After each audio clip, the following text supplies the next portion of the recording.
মৰমৰ শিক্ষাৰ্থীসকল, আজি মই তোমালোকক গণিতৰ তৃতীয় অধ্যায়টো আৰম্ভ কৰিব লৈছোঁ। আমাৰ তৃতীয় অধ্যায়টো হৈছে স্থানাংক জ্যামিতি। ইয়াৰ প্ৰতিশব্দ হ'ল কোঅৰ্ডিনেট জ্যামিতি। এতিয়া মই তোমালোকক প্ৰথমতে ক'ব খুজিছোঁ যে আমি এই অধ্যায়টোত কি অধ্যয়ন কৰিম বা কি পঢ়িম। আমি সাধাৰণতে স্থানাংক জ্যামিতিত কি কৰোঁ, কোনো এটা স্থানৰ বা ঠাইৰ অৱস্থান আমি কি কৰিব খোজোঁ, সংখ্যাৰ সহায়ত প্ৰকাশ কৰিব খোজোঁ, বা কোনো এটা বিন্দুৰ অৱস্থান আমি সংখ্যাৰ সহায়ত প্ৰকাশ কৰিব যাম। আমি স্থানাংক জ্যামিতিত তেনেহ'লে আমি কি পঢ়িম, কোনো এখন ঠাই বা সংখ্যাৰ অৱস্থান আমি কিদৰে সংখ্যাৰ সহায়ত প্ৰকাশ কৰিব পাৰোঁ সেই বিষয়ে আমি স্থানাংক জ্যামিতিত অধ্যয়ন কৰিম। এতিয়া তোমালোকে ধৰা এখন ঠাইৰ অৱস্থান নিৰ্ণয় কৰিব খুজিছা। তেতিয়া তুমি কি কৰিব লাগিব, এখন ঠাইৰ অৱস্থান নিৰ্ণয় কৰিবৰ কাৰণে আমি প্ৰথমতে এখন জনা ঠাইৰ সহায় ল'ব লাগিব। ধৰা উদাহৰণস্বৰূপে তুমি ধৰা নগাঁৱৰ অৱস্থানটো জানিব খুজিছা। তেতিয়া তুমি যিহেতু গুৱাহাটীত আছা, গুৱাহাটীৰ অৱস্থানটো জানা, হয়নে? গতিকে তুমি নগাঁৱৰ অৱস্থানটো জানিবৰ কাৰণে তুমি গুৱাহাটীৰ অৱস্থানৰ সহায় ল'ব পাৰা। আৰু তুমি ক'ব পাৰা যে নগাঁও হ'ল গুৱাহাটীৰ পৰা ধৰা 120 কিলোমিটাৰ দূৰত। আৰু 120 কিলোমিটাৰ দূৰত বুলি ক'লেও আমাৰ ইমান স্পেচিফিক নহ'ব, হয়নে নহয়? 120 কিলোমিটাৰ বুলি ক'লে আমি কোনফালে যাম, সোঁফালে যাম, বাওঁফালে যাম, বা পূবফালে যাম, পশ্চিমফালে যাম, আমি সেইটো কৈ দিব লাগিব। গতিকে মই ধৰা ক'লোঁ যে গুৱাহাটীৰ পৰা পূবফালে আমি 120 কিলোমিটাৰ গ'লে কি পাম, নগাঁও পালোঁ।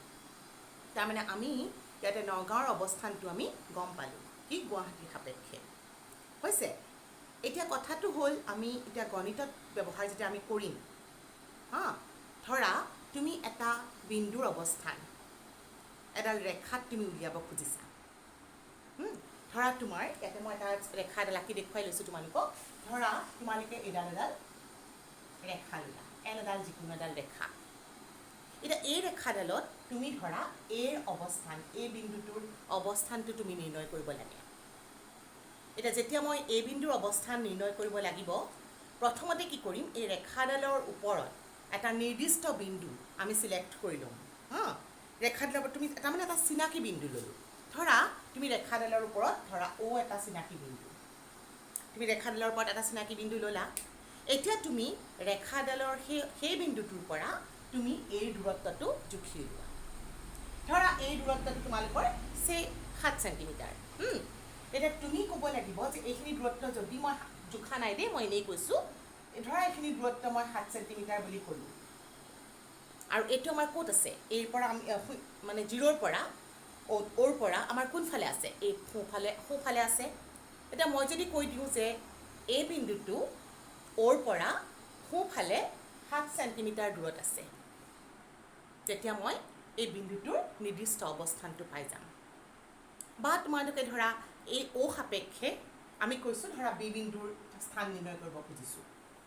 তেতিয়া ধৰা তোমালোকৰ বি বিন্দুটো 2 চেণ্টিমিটাৰ দূৰত আছে। এইটো যদি তোমালোকৰ 2 চেণ্টিমিটাৰ দূৰত আছে, আমি 2 চেণ্টিমিটাৰ বুলি ক'লে অকণমান আমাৰ পাজিল হ'ব, কাৰণ আমি স্পেচিফিক কৰি দিয়া নাই নহয়। 2 চেণ্টিমিটাৰ মই কোনফালে যাম, সোঁফালে যাম নে বাওঁফালে যাম, সেইটো আমাৰ দিগদাৰ হৈ যায়, হয়নে? তেতিয়া মই আৰু অলপ ভালকৈ কৈ দিম যে অ'ৰ পৰা মই বাওঁফালে 2 চেণ্টিমিটাৰ দূৰত মোৰ বি বিন্দুটো আছে। তুমি তেতিয়া সঠিক অৱস্থানটো, বি বিন্দুৰ সঠিক অৱস্থান বা এ বিন্দুৰ সঠিক অৱস্থানটো পাব পাৰিবা। তাৰমানে মই ইয়াৰ পৰা কি বুজিলোঁ যে মই এডাল ৰেখাৰ ওপৰত যদি এটা বিন্দুৰ অৱস্থান উলিয়াব খোজোঁ, তেতিয়া মই কি কৰিব লাগিব, এটা চিনাকি বিন্দুৰ সহায় ল'ব লাগিব। এই ক্ষেত্ৰত মই অ' বিন্দুটো চিনাকি বিন্দু বুলি ধৰিছোঁ। তাৰ পৰা মই কৈছোঁ যে সেইটোৰ সাপেক্ষে মই কৈছোঁ যে এই বিন্দুটো সোঁহাতে আছে ধৰা 7 চেণ্টিমিটাৰ দূৰত, বা বি বিন্দুটো আমাৰ বাওঁহাতে আছে 2 চেণ্টিমিটাৰ দূৰত, এনেকৈ মই বুজাই দিব পাৰোঁ। তোমালোকে নিশ্চয় এইটো কথা ধৰিব পাৰিছা। এতিয়া ধৰা তোমালোকে বিন্দু নলৈ, এই মানে ৰেখা নলৈ এখন সমতলত এটা বিন্দুৰ অৱস্থান জানিব খুজিছা। ধৰা মই এখন সমতল ল'লোঁ। এই বৰ্ডখনে তোমালোকৰ এখন সমতল হয়নে নহয়? তোমালোকে এই বৰ্ডখনত, বা মই এটুকুৰ বাৰু নিৰ্দিষ্টকৈ তোমালোকক আঁকি দেখালোঁ। ধৰা মই তোমালোকৰ বহীখনৰ এটা পেজ ল'লোঁ, এইখন এখন সমতল। এই সমতলখনত ধৰা মই এই পি এটা বিন্দু আৰু এই বিন্দুটোৰ অৱস্থানটো নিৰ্ণয় কৰিব গৈছোঁ। এতিয়া ধৰা এই বহীখনৰ নামটো তোমালোকক মই ক'লোঁ যে ABCD, এইটো এটা পেজ, এইখন এখন সমতল। এতিয়া মই এই সমতলখনত তোমালোকৰ কি কৰিব খুজিছোঁ, পি বিন্দুৰ অৱস্থানটো নিৰ্ণয় কৰিব খুজিছোঁ। এতিয়া মই যদি এটা দূৰত্ব কওঁ, এটা নিৰ্দিষ্ট বিন্দু ধৰা মই নিৰ্দিষ্ট বিন্দু ধৰিলোঁ A, মই Aৰ পৰা কিমান দূৰত আছে বুলি ক'ব খুজিছোঁ। এতিয়া আমাৰ অকণমান দিগদাৰ হয়। এতিয়া আমি কি কৰিব লাগিব, যদি আমাৰ এই পি বিন্দুটোৰ অৱস্থান আমি সমতলখনত উলিয়াব যাওঁ, তেতিয়াহ'লে আমি কি কৰিব লাগিব, একদম শুদ্ধকৈ যদি নিৰ্ণয় কৰিব খোজোঁ, তেনেহ'লে আমাৰ ইয়াতে দুটা বিন্দুৰ প্ৰয়োজন হ'ব দেই। দুটা, মন কৰিবা, আগতে আমাৰ এটা বিন্দু হোৱাৰ লগে লগে হৈছিলে, কিন্তু ইয়াতে আমাৰ দুটা দূৰত্বৰ প্ৰয়োজন হ'ব। আমি কি কৰিম, ধৰা তোমালোকে AB লাইনডাল ল'লা, AB ৰেখাখণ্ডডাল ল'লা, আৰু তুমি ক'লা যে ABৰ পৰা এইটো ধৰা তোমালোকৰ 8 চেণ্টিমিটাৰমান দূৰত আছে বুলি ক'লা। যেতিয়া মই কওঁ যে পি বিন্দুটো ABৰ পৰা, এনেকৈ ক'লোঁ, ধৰা পি বিন্দুটো ABৰ পৰা ধৰা 8 চেণ্টিমিটাৰ দূৰত বুলি ক'লোঁ।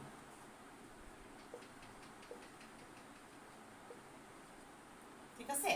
এতিয়া ABৰ পৰা 8 চেণ্টিমিটাৰ দূৰত বুলি কোৱাৰ লগে লগে তুমি এডাল AB স্কেলৰে জুখিবা। এইবোৰ সদায় স্কেল ব্যৱহাৰ কৰিব লাগে দেই। মই ইয়াতে তোমালোকৰ বুজোৱাৰ কাৰণে হাতেৰে কৈ আছোঁ।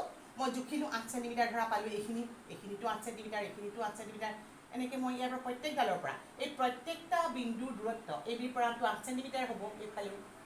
গতিকে মই জানো নিৰ্দিষ্ট বিন্দুটো পালোঁ? মই পোৱা নাই, হয়নে? কাৰণ মই এই বিন্দুৰ পৰা নিৰ্দিষ্ট দূৰত্বটো পোৱা নাই, কিন্তু মই গম পাইছোঁ যে এই বিন্দুৰ পৰা 8 চেণ্টিমিটাৰ দূৰত এই গোটেই বিন্দুবোৰ আছে। তাৰমানে এই ৰেখাডালৰ ওপৰত থকা প্ৰত্যেকটা বিন্দুৰ দূৰত্ব ABৰ পৰা 8 চেণ্টিমিটাৰ। তাৰমানে মোৰ এতিয়া কমপ্লিট হোৱা নাই, এটা দূৰত্ব দি মই গম পোৱা নাই। মই অৱশ্যে এটা ক'ব পাৰোঁ যে সোঁ হাতৰ ওপৰৰ ফালে আছে বা বাওঁ হাতৰ তলৰ ফালে, তেতিয়া তুমি নিৰ্দিষ্ট ঠাইটো বুজি পোৱা নাই। মই তেতিয়া কি কৰিব লাগিব, মই আৰু এডাল ABৰ উপৰিও মই যদি কওঁ তোমালোকক AD বা BCৰ পৰা দূৰত্বটো জানো, তেতিয়া মই কিন্তু এটা নিৰ্দিষ্ট দূৰত্ব পাম। ধৰা মই তোমালোকক আকৌ ক'লোঁ যে ই DAৰ পৰা, এই একেটা বিন্দু ধৰা তোমালোকৰ DAৰ পৰা দূৰত্ব হ'ল ধৰা 5 চেণ্টিমিটাৰ। ঠিক আছে। তেতিয়া তুমি আকৌ DAৰ পৰা 5 চেণ্টিমিটাৰ, DA এডাল 5 চেণ্টিমিটাৰ ধৰা এইখিনি দূৰত পালা, এইখিনিত এনেকৈ গৈ আছা। এই ৰেখাডালৰ ওপৰত থকা প্ৰত্যেকটা বিন্দুৰ দূৰত্ব তোমালোকৰ ইয়াৰ পৰা 5 চেণ্টিমিটাৰ হ'ব নাই, এইখিনিৰ পৰা এইখিনিলে বা এইখিনিৰ পৰা এইখিনিলে প্ৰত্যেকটা দূৰত্ব 5 চেণ্টিমিটাৰ হৈছে, হয়নে? কিন্তু তোমালোকে এটা কথা মন কৰিবা, দুইটা যদি আমাক একেলগে দি দিয়ে, অৰ্থাৎ আমি ক'লোঁ যে ABৰ পৰা দূৰত্ব 8 চেণ্টিমিটাৰ আৰু DAৰ পৰা দূৰত্ব 5 চেণ্টিমিটাৰ, তেতিয়া কিন্তু আমি এটাই দূৰত্ব পাইছোঁ। তুমি দেখিছা নহয়, এইখিনিত তুমি দূৰত্ব 8 চেণ্টিমিটাৰ পাইছোঁ, আৰু এইখিনিৰ পৰা এইখিনিলৈ দূৰত্ব মই 5 চেণ্টিমিটাৰ পাইছোঁ। তাৰমানে মই এইখিনি দূৰত্ব মই পোৱা হিচাপত, যদি এইটো 7 চেণ্টিমিটাৰ হয় আৰু এইখিনিত 8 চেণ্টিমিটাৰ লৈছোঁ, 8 চেণ্টিমিটাৰ হয়, আৰু এইখিনিৰ পৰা এইখিনিৰ দূৰত্বটো মই যদি 5 চেণ্টিমিটাৰ বুলি কৈছোঁ, তেনেহ'লে মই ইয়াত কাটাকটি কৰা বিন্দু, অৰ্থাৎ এইটো পিৰ এটা নিৰ্দিষ্ট অৱস্থান বুলি গম পালোঁ। তাৰমানে তোমালোকে দেখিলা যে ৰেখা এডালৰ ওপৰত তোমালোকে এটা বিন্দুৰ যদি পজিশ্যনটো, অৱস্থানটো নিৰ্ণয় কৰিব খুজিছা, আমি এটা দূৰত্ব লাগে। কিন্তু আমি যদি এখন সমতলত এটা বিন্দুৰ অৱস্থান নিৰ্ণয় কৰিব খোজোঁ, তেতিয়া আমাক দুটা দূৰত্বৰ প্ৰয়োজন হ'ব। ঠিক আছে, তোমালোকে এইখিনি কথা গম পালা, হয়নে? তেতিয়াহ'লে আমি এইটো কি ক'ম, একদম একজেক্ট পজিশ্যনটো উলিয়াব পাৰিম। কাৰণ এনেকুৱা আৰু এই দুইটা কণ্ডিশ্যন ছেটিছফাই কৰা, দুইটা কণ্ডিশ্যন মানি চলা, আৰু বেলেগ বিন্দু আমি নাপাওঁ। এইটোৱেই হৈছে এটা নিৰ্দিষ্ট বিন্দু। এতিয়া এই যে কথাটো, এই কথাটো আমাৰ এজন ফৰাচী গণিতজ্ঞ, এই যে কথাটো কেনেকৈনো আমি এটা সংখ্যাৰ সহায়ত এটা স্থানৰ অৱস্থান নিৰ্ণয় কৰিব পাৰোঁ, এই কথাটো এজন ফৰাচী গণিতজ্ঞ ৰেনে ডেকাৰ্টে, ৰেনে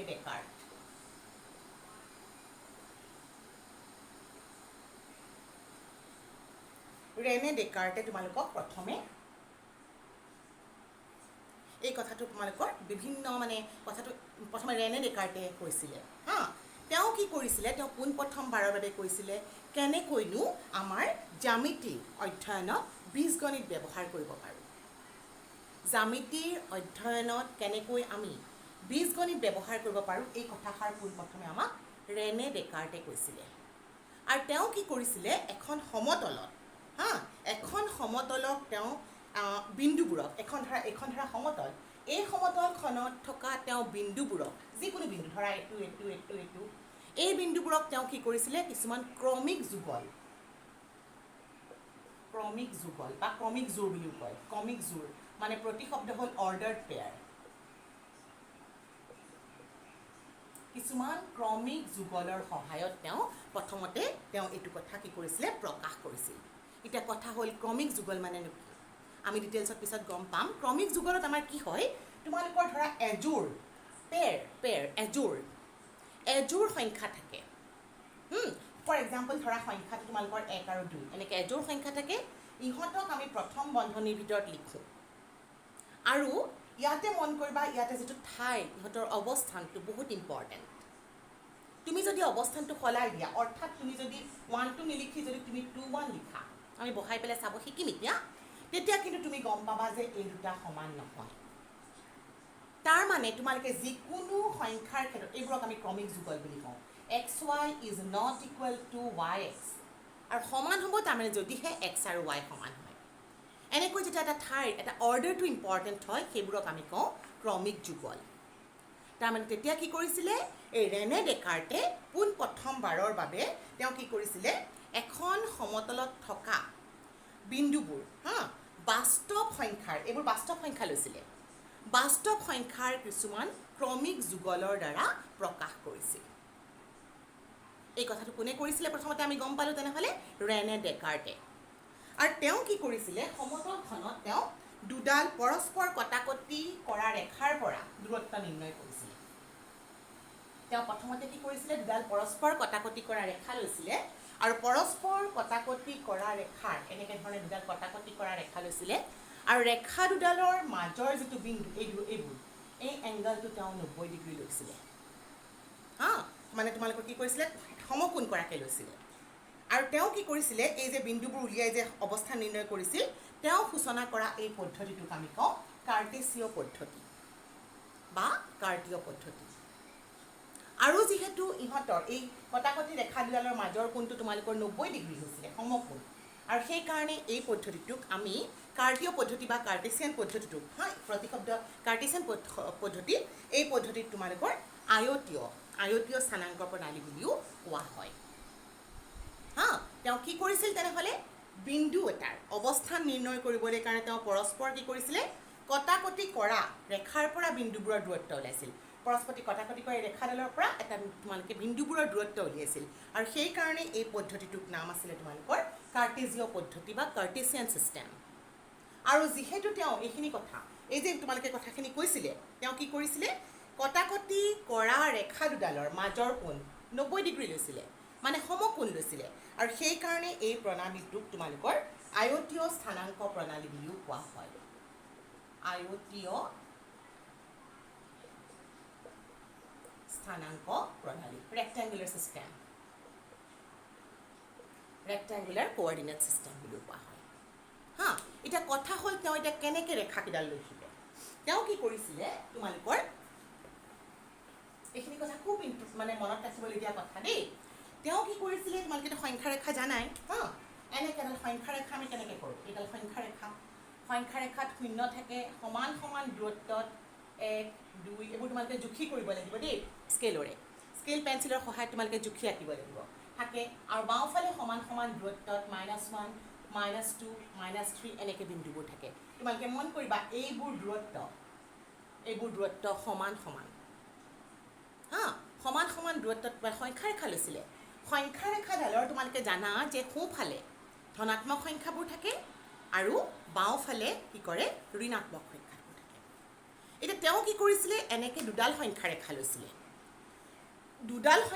লৈছিলে এডাল লৈছিলে পথালিকৈ আৰু এডাল লৈছিলে থিয়কৈ এইটো ধৰা তোমালোকৰ 0 1 2 সমান সমান দূৰত্ব দেই 3 এইফালে হ'ল নেগেটিভবোৰ -1 -2 -3 এনেকৈ লৈছিলে এই সংখ্যা ৰেখা দুডাল তেওঁ কি কৰিছিলে এডাল আনুভূমিকভাৱে অৰ্থাৎ পথালিকে পাতিছিলে এনেকৈ এডাল পাতিছিলে পথালিকৈ এডাল পাতিছিলে 1 2 এইডালেই মই আনি পেলাই এনেকৈ লিখিছোঁ 3 4 এইফালে -1 -2 -3 এনেকৈ আনিছিলে আৰু এইডাল আনি ইয়াৰ ওপৰত এনেদৰে জাপিছিলে যাতে ইয়াৰ যিটো মূল বিন্দু অৰ্থাৎ শূন্যটো ইয়াৰ শূন্যৰ ওপৰত মিলি যায় এডাল দাঙি আনিলে আনি তেওঁ মানে কি কৰিলে এনেকৈ কৰি লম্বভাৱে বহাই দিলে এইটো শূন্য আছিলে শূন্যটো মিলি গ'ল ইয়াৰ লগত আৰু শূন্যৰ তেওঁ ওপৰ ফালে কি কৰিছিলে এই একে সমান দূৰত্ব দেই মোৰ আগতে অকণমান বেকাকেৰা হ'ব পাৰে এনেকৈ দিছিলে আৰু যিহেতু তোমালোকৰ ৰেখা ওপৰ ফালে তলফালে বহাই যাব পাৰা -1 -2 -3 -4 এনেকৈ তেওঁ বিন্দুবোৰ মানে এনেকৈ মিলি যোৱাকৈ তেওঁ পৰস্পৰ লম্বভাৱে ৰেখা কেইডাল পাতি দিছিলে তেতিয়াহ'লে তেওঁ কি কৰিছিলে দুডাল সংখ্যা ৰেখা লৈছিলে এতিয়া বেলেগ একো নহয় এডাল সংখ্যা ৰেখা আৰু এই সংখ্যা ৰেখাটোক এইটো হৈছিলে তোমালোকৰ মূল বিন্দু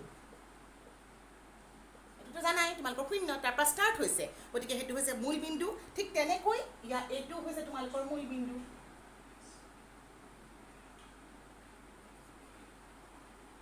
আনি তেওঁ কি কৰিলে এডাল পথালিকে আছিলে আৰু এডাল উলম্বভাৱে তেওঁ লগাই দিলে আৰু মন কৰিবা যে এই উলম্বভাৱে লগাওঁতে কিন্তু তেওঁ বেকাকৈ লগোৱা নাই মানে এনেকুৱা কৰা নাই ধৰা এডাল চিষ্টেম এনেকৈ আছে এডাল এনেকৈ দিয়া নাই তেওঁ কি কৰিছে এইডাল নহয় এইটো কি কৰিছে তেওঁ চিধাকৈ দিছে এইডাল হিচাপে দিছে এনেকুৱাকৈ তেওঁ পাতি দিলে দি যিডাল তোমালোকৰ এই আনুভূমিক ৰেখা আছে সেইডালৰ নাম দিলে তেওঁ এক্স এক্স ডেছ আৰু উলম্ব ৰেখাডালৰ নাম দিলে ৱাই ৱাই ডেছ অ'কে চ' তেনেহ'লে তোমালোকে দেখিলা যে এই যে এক্স এক্স ডেছ এই ৰেখাডাল এইফালে পজিটিভ আছে এইফালে ডেছ ডাইৰেকশ্যনত নেগেটিভ আছে ঠিক তেনেকৈ ওপৰ ফালে পজিটিভ আছে আৰু অ' ৱাই এইটো অ' বুলি ক'লে মূল বিন্দু আৰু এইফালে তোমালোকৰ নেগেটিভ আছে এই যে আমি এক্স এক্সডাল যিডাল পালোঁ ৰেখাডাল এক্স এক্স ডেছক কোৱা হয় এক্স অক্ষ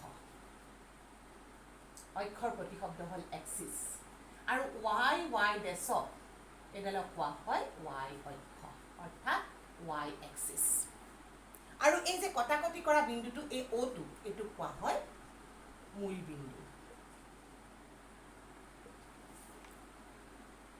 হ'ল এইটো মূল বিন্দু হ'ল আৰু তাৰপিছত তেওঁ কি কৰিলে এই যে এইফালে যিহেতু তোমালোকৰ ধনাত্মক বুলি আছিলে এইডাল এক্স অক্ষ গতিকে এইডাল অ'ৰ পৰা এক্সলৈ এই অ' এক্সডালক তেওঁ কি কৈছিলে ধনাত্মক এক্স অক্ষ অৰ্থাৎ এইডাল হৈছে তোমালোকৰ ধনাত্মক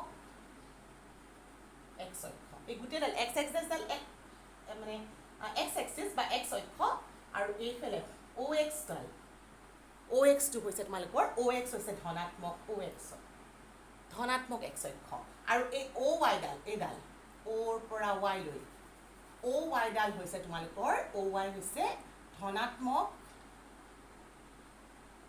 ৱাই অক্ষ মোৰ অকণমান থেপাথেপি হৈছে বৰ্ডখন সৰু কাৰণে ঠিক তেনেকৈ যিহেতু এইফালে নেগেটিভবোৰ আছে অ'ৰ পৰা এইফালে নেগেটিভ নাম্বাৰছবোৰ আছে হয়নে সেইকাৰণে এইডাল হৈছে তোমালোকৰ নেগেটিভ অৰ্থাৎ ঋণাত্মক এক্স নে ৱাই আছিলে তোমালোকৰ পথালিডাল আনুভূমিকডাল হৈছে এক্স অক্ষ আৰু এইটো হৈছে ঋণাত্মক এক্স অক্ষ আৰু এইডাল অ' ৱাই ডেছ এইডাল হৈছে তোমালোকৰ ঋণাত্মক ৱাই অক্ষ হ'ল এইডালে অ' ৱাই হৈছে ধনাত্মক ৱাই অক্ষ অ' এক্স ডেছ হৈছে তোমালোকৰ ঋণাত্মক এক্স অক্ষ এই কথাখিনি তোমালোকৰ কাৰণে বহুত ইম্পৰ্টেণ্ট কেনেকৈ আমি ছিষ্টেমটো পালোঁ মই এতিয়া তোমালোকক এইখিনি কথা অকণমান জাষ্ট লিখি দিছোঁ এইখিনি কথাই দেই এই কথাখিনি কি এই যে আমি পালোঁ এক্স এক্স ডেক্স এইডাল আছে তোমালোকৰ আনুভূমিকভাৱে আছে হয়নে এই ৰেখাডাল পথালিকে আছে আনুভূমিক মানে পথালি অনুভূমিক ৰেখাডাল অনুভূমিক ভাৱে আছে অৰ্থাৎ পথালিকে আছে আৰু এই এক্স এক্স ডেছডাল হৈছে তোমালোকৰ এক্স অক্ষ ঠিক তেনেকৈ উলম্বভাৱে যিডাল আছে তোমালোকৰ উলম্বভাৱে যে আছে যিডাল উলম্বভাৱে থকা সিয়কে যিডাল আছে এইডাল চুটিকে এনেকৈ কৈছোঁ এইডাল তোমালোকৰ এক্স ডেছ গোটেইবোৰ কাটি লিখা নাই আৰু ইফালে ৱাই ডেছ সিয়কে যিডাল আছে উলম্বভাৱে থকা ৱাই ডেছডাল হৈছে কি ৱাই অক্ষ বুলি কোৱা হয় অ'কে আৰু তোমালোকে এক্স ডেছ আৰু ৱাই ডেছ য'ত মিলিছে অৰ্থাৎ এই বিন্দুটো এইটো কোৱা হয় কি মূল বিন্দু এক্স ডেছ আৰু ৱাই ডেছ যিটো বিন্দুত মিলিত হৈছে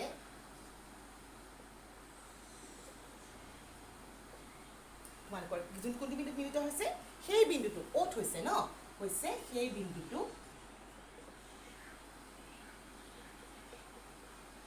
মূল বিন্দু এইখিনি বহুত ইম্পৰ্টেণ্ট কথা দেই শ্বৰ্ট কুৱেশ্যনৰ কাৰণে এই চেপ্টাৰটো বহুত ইম্পৰ্টেণ্ট মূল বিন্দু বা প্ৰতিশব্দ হ'ল অৰিজিন হা অৰিজিন বুলি কোৱা হয় আৰু ইয়াক সদায় কি হয় ইয়াক অ'ৰে বুজোৱা হয় অ'কে এইটো এটা দৰকাৰী কথা আমি পালোঁ তাৰপিছত তোমালোকে আকৌ এইখিনি কথা মই লিখি দিয়া নাই আকৌ এবাৰ ৰিপিট কৰিছোঁ তোমালোকৰ কি অ' এক্সৰ দিশত আমি যিহেতু ধনাত্মক সংখ্যাবোৰ লৈছোঁ সেইকাৰণে আমি কওঁ অ' এক্সক কওঁ ধনাত্মক এক্স অক্ষ পজিটিভ নাম্বাৰবোৰ থাকে আৰু অ' ৱাইক কওঁ আমি ধনাত্মক ৱাই অক্ষ অ' এক্স ডেছক কওঁ ঋণাত্মক এক্স অক্ষ আৰু তেনেকৈ অ' ৱাই ডেছক কওঁ ঋণাত্মক ৱাই অক্ষ চ' তোমালোকৰ এই প্ৰথমতে আজি এই কৰ্ডিনেট জেমেট্ৰি ষ্টাৰ্টিংখিনি খুব ভালদৰে মন দি শুনি ল'বা আৰু বুজিব চেষ্টা কৰিবা মই ইয়াৰ পিছত আৰু কথা আছে আমি নেক্সট ক্লাছত ডিছকাছ কৰিম অ'কে থেংক ইউ